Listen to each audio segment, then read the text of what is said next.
Tonight on Elon Local News. Election day is tomorrow, and we'll tell you who is running in your local election. While some Elon businesses are closing, others are celebrating their success. We found one local store celebrating their 10th anniversary. Coming up. And tonight is the start of the men's basketball season. I'm Justin Beagle with a preview of that game later in the show. Your campus, your news. Good evening, Elon. I'm Sky Cowens. And I'm Megan Ford. All that and more tonight on Elon Local News.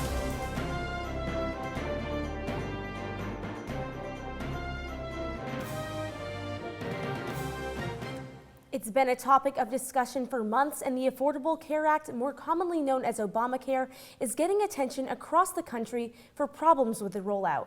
Tonight, Elon is hosting a panel called Community Connections Healthcare Forum, where students, faculty, staff, and community members are invited to discuss the current issues facing healthcare. Our Joe Bruno is live in McKinnon at the forum. Joe, what do you expect to see tonight? Well, Sky, if there's any sign of how discussion will go tonight, the Elon Honor Code has been distributed to everyone and reminding people to be civil in discussion. Now, healthcare reform, very hot topic. One of the topics that might come up is the botched launch of healthcare.gov and its rollout. Now that we have 9 community panelists here tonight joining us with 3 invited panelists to discuss healthcare reform. How long is this package? 123.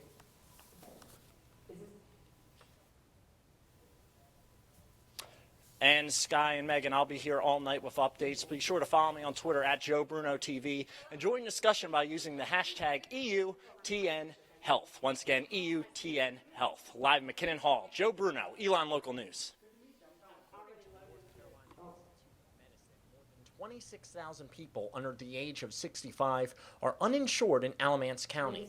Of those people, close to 11,000 adults between 18 and 64 are eligible to use the federal health insurance marketplace established under Obamacare. The legislation signed by President Obama is going to be a hot topic in tonight's community discussion on healthcare reform.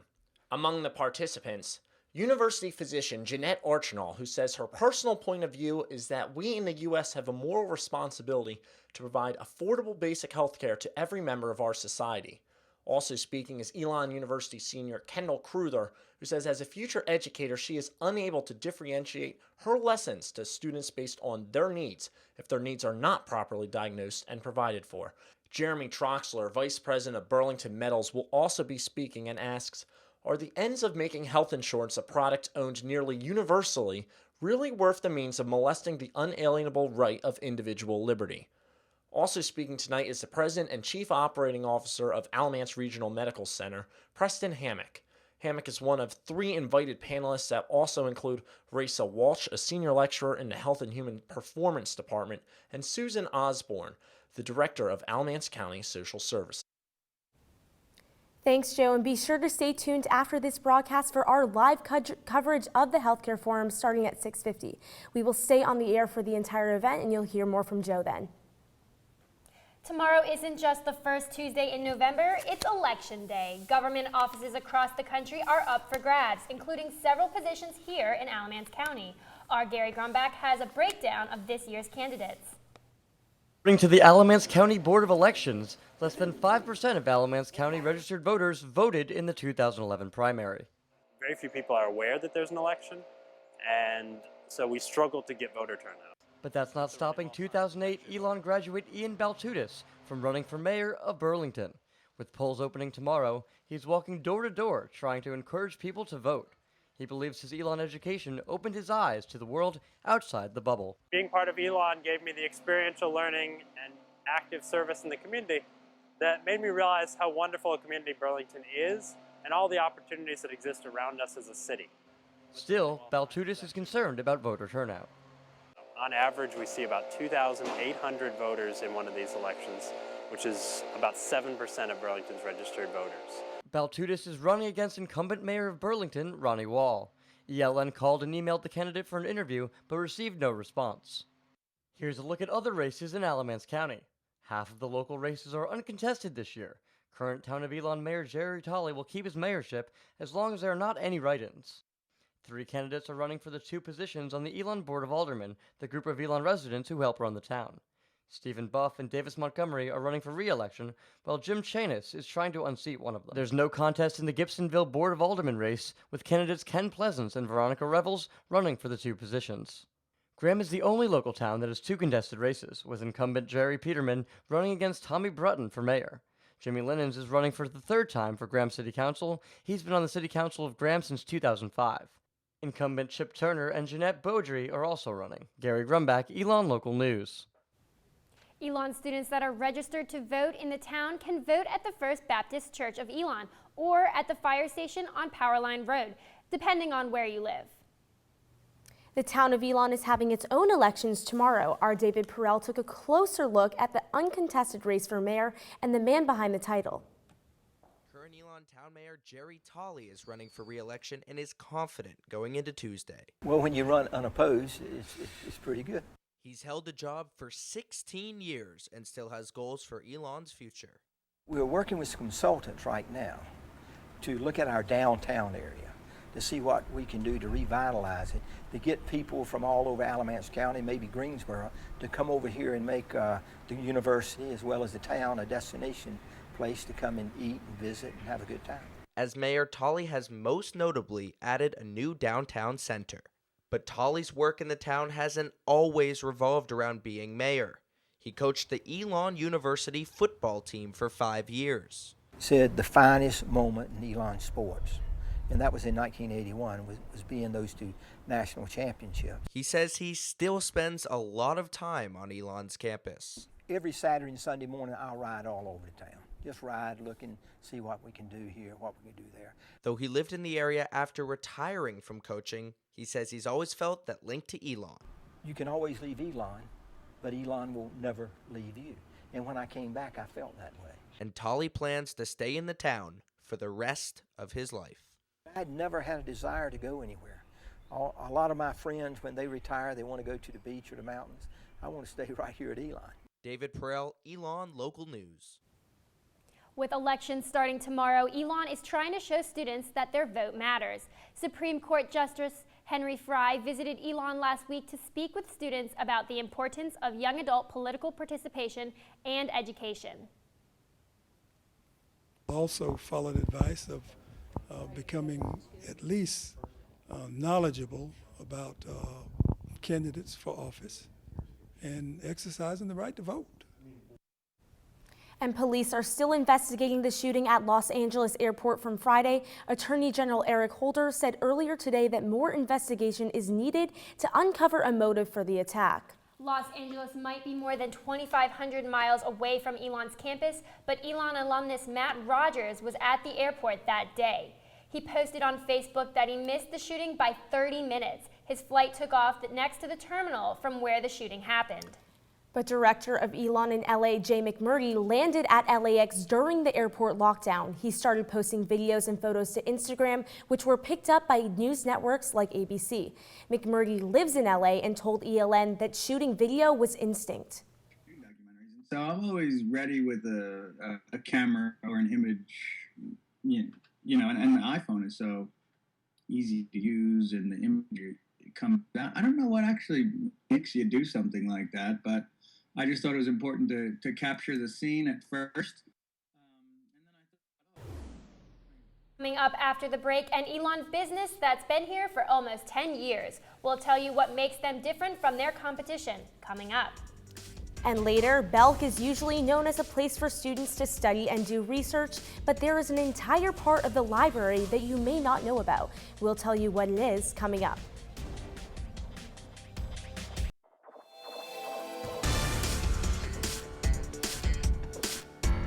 This year alone, both Town Table and Tap House in downtown Elon closed their businesses. But this weekend, one store is celebrating their 10th year. Our Sarah Russell has more.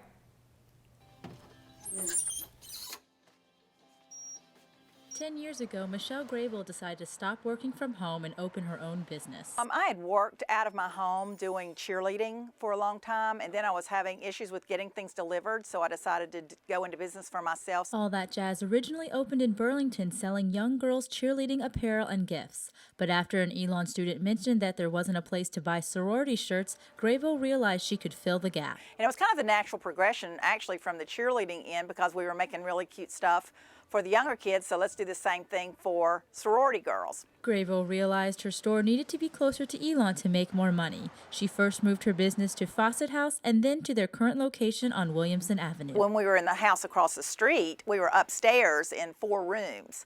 So we've definitely evolved from being in a house to being in a retail location. The store has become a success not only because of the unique products they offer, but more importantly, the store's family atmosphere. We love having the students come in. We always call them kids, but you know, we know you're not. But we love working with the folks that come in, and we like to see how happy they are when they leave here. The store is celebrating its 10th anniversary homecoming weekend.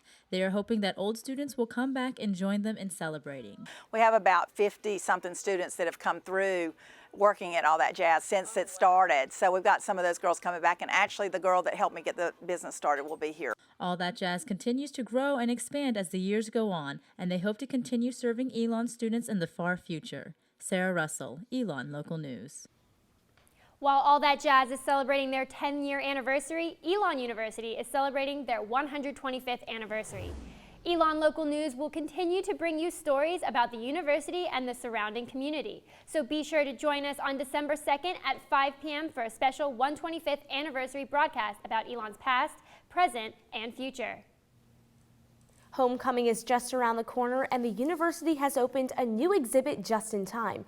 Located in the Isabella Cannon Room in the Center for the Arts, the 125th anniversary exhibit features important moments of Elon's history with photos, a before and after map of the university, and a bulletin board where students, faculty, and alumni can share their favorite Elon memories. The exhibit is open from 9 a.m. to 6 p.m. every day until November 11th. 125 years of Elon and the university's history is stored closer than you might think. Our Kaylee Tracy explored where all this history is kept and the student who spends his time in the past. I always see history, specifically archives now, it's like the soul to anything. What you save is kind of like your identity. Senior Emmanuel Bryant works in the Archive Center 9 hours a week and says he loves every moment of it.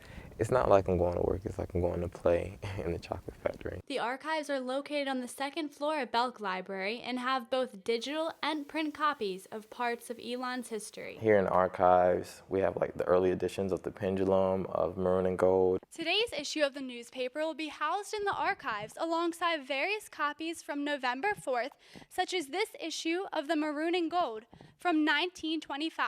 It was actually a newspaper that started Elon. Like things like that you don't really know, you won't really find on the brochure, but you can find it in the archives. Bryant says reading books from alumni collections is the best part of his job. We also have writers that only wrote specific books and they're only here, that you can't get them in stores, and kind of reading those have always been awe-inspiring. Bryant says the heart of Elon is in the archives. Just knowing that the news that we make today really does affect tomorrow and next year and the years after that. It's very interesting.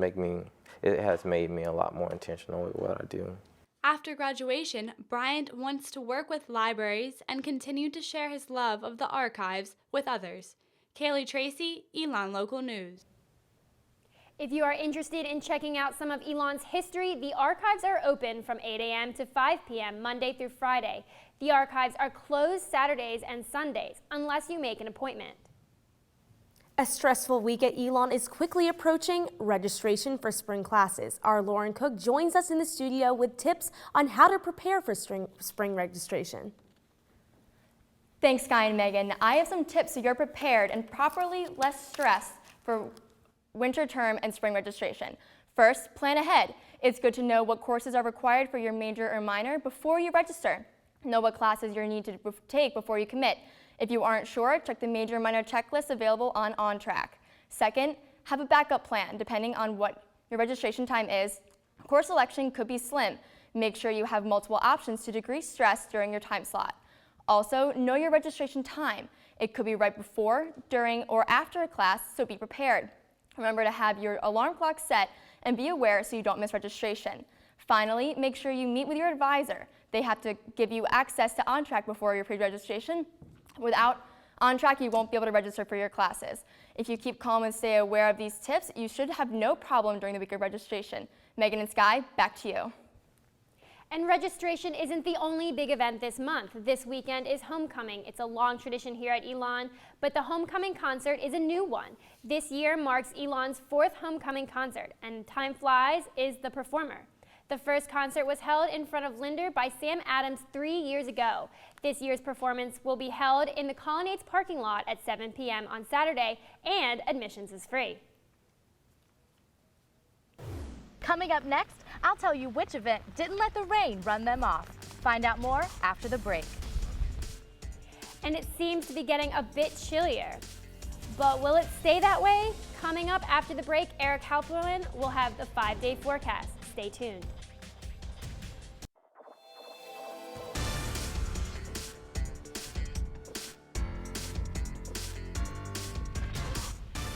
We continue now with breaking news. According to an email from Dr. Smith Jackson, Elon Campus Safety and Police are searching for a male who entered an unlocked office in Alamance building and stole money from an employer's purse. The email says the suspect is described as a male in his mid to late 20s, approximately 6'1" or 6'2", with a medium build and short hair, wearing a cream-colored pullover. The email also says a similar incident happened in October when an unknown suspect entered another unlocked office and stole credit cards from an employee's purse. Dr. Jackson asked that if anyone has any information to please contact the Elon University Police Department at 336-278-5555. It was chilly Halloween night and the rest of the weekend, but is it going to keep getting colder? Our Eric Halperin is live in the studio with this week's Phoenix 5-day forecast. Eric? Sky and Megan, take a look at this picture of downtown Elon. Another beautiful fall day, and the leaves in the trees are changing. Still a lot of green out there. We're not quite at peak foliage just yet, which, according to Weather Channel, will be in a week or two. If you head over to McEwen Dining Hall, you can see there's a little more yellow in the trees. If you're going to be walking around checking out the trees, I'd suggest layers, as it is starting to get colder. We started off in the high 30s and low 40s this morning before it warmed up a little bit. We almost hit 60 today, but now that the sun's down, it's a bit colder out there, right around 45 degrees. Later tonight, it could dip all the way into the mid-30s. It won't be so much warmer than that when you wake up tomorrow morning. Here's your Phoenix 5-day forecast. Expect clouds during the beginning of the week and a slight chance of showers on Thursday, but look at the forecast for homecoming weekend. Mid to high 50s and mostly sunny skies. Just remember to bring a jacket with you each morning, as temps could still be in the 30s. Megan and Sky, back to you. Thanks, Eric. Though it rained most of the day on Friday, it didn't stop Elon students from helping the community. Our Mackenzie Roberts found one Elon student who was trying to teach healthy habits early on. Games, dancing, and shouting. These are the sounds that could be heard from the Commit to Fit event in Moseley on Friday.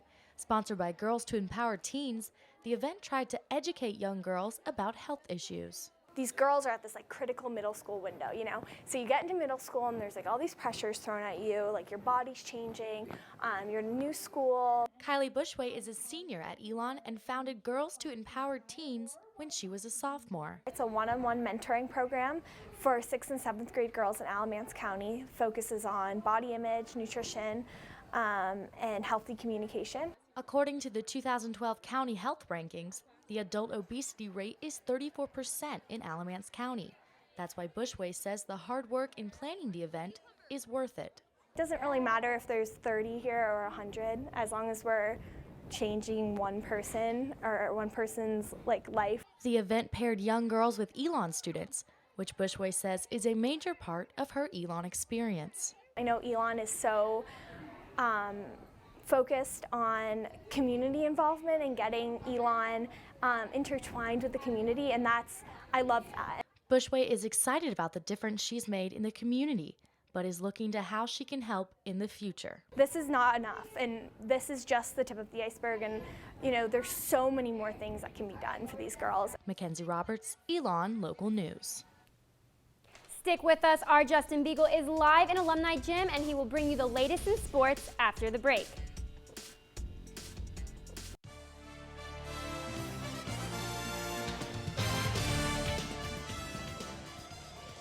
It's opening night for the men's basketball team, and this season the Phoenix look to be a powerhouse in their last year in the Southern Conference. Our Justin Beagle is live in Alumni Gym with the latest. Justin?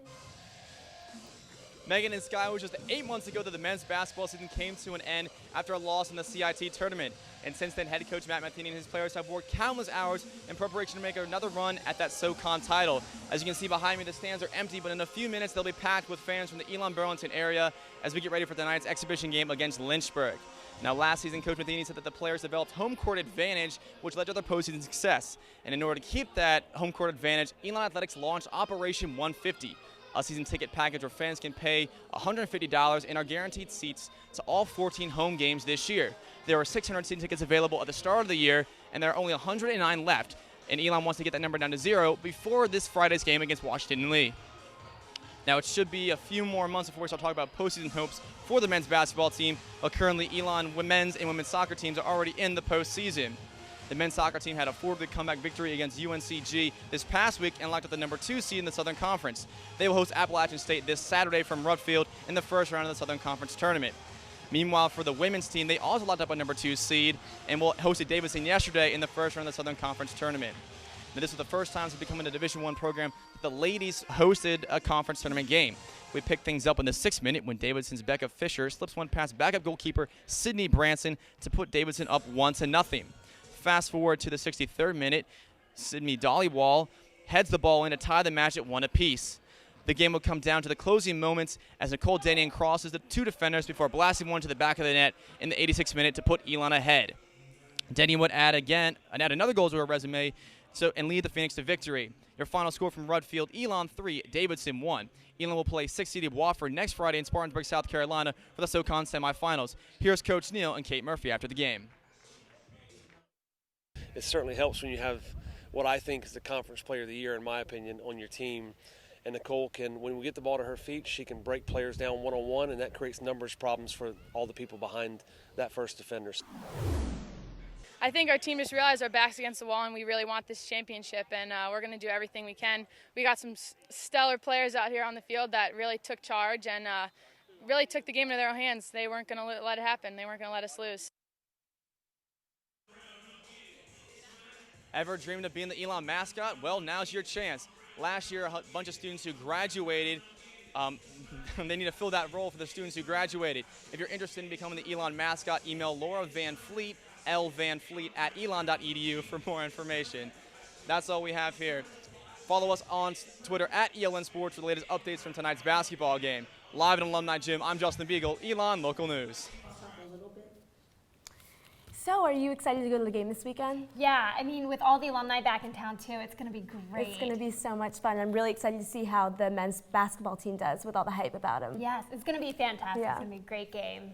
Coming up at 6:50, we have live coverage of Elon's Community Connections Healthcare Forum. Along with the forum, we will take a look at now how healthcare is affecting North Carolina politics. But that's all the news we have for you today. Be sure to visit our website, elonlocalnews.com, for all the latest news throughout the week. And be sure to check us out on social media. Like us on Facebook, facebook.com/ElonLocalNews, and follow us on Twitter @ElonLocalNews. Also, be sure to tune in to our radio show on WSOE 89.3. We go live Wednesday at 6 p.m. And we'll be right back in Studio A later in the week to bring you our weekly web exclusive. Be sure to look for that online. But from all of us at Elon Local News, have a great week, Elon, and stay tuned for our coverage of the Healthcare Forum.